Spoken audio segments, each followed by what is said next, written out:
Bonjour, c'est Raphaël Main et Pierre-Yves Maillard.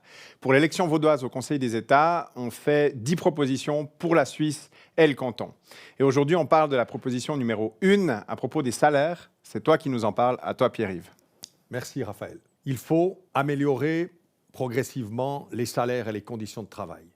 Et ça passe par la poursuite et l'extension de ce qu'on appelle les conventions collectives de travail, qui sont signées entre les syndicats et les organisations patronales.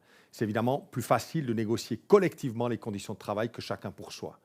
Ainsi, on peut mieux instaurer des mécanismes d'indexation des salaires au coût de la vie et obtenir régulièrement des améliorations, comme par exemple la pré-retraite dans les métiers du bâtiment.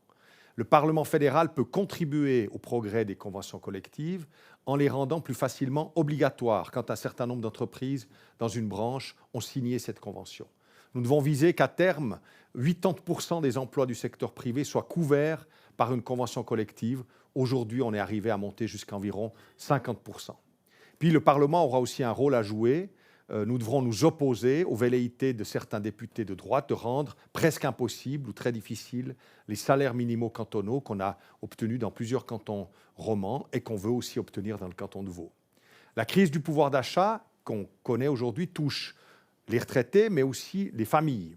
Et elle touche les ménages avec enfants particulièrement. Pour la prévenir, on peut agir avec un instrument que la politique peut maîtriser, ce sont les allocations familiales. On pourrait exiger des minima de 400 francs par enfant dans la prochaine législature. C'est finançable parce qu'il y a un retard des salaires par rapport au coût de la vie qui doit être rattrapé. Et les allocations familiales, c'est un moyen de cibler vraiment les ménages avec enfants parce qu'ils souffrent particulièrement, notamment des hausses de primes. Par ailleurs, les prestations complémentaires pour famille qu'on a introduites dans le canton de Vaud, elles ont démontré leur efficacité en termes de réduction de la pauvreté, de réduction des dépenses à l'aide sociale et de soutien à l'activité professionnelle des familles. Ce système devrait être étendu à toute la Suisse. Pour réaliser ces idées pour le pouvoir d'achat et pour les salaires, eh bien, nous comptons sur votre soutien lors des prochaines élections fédérales.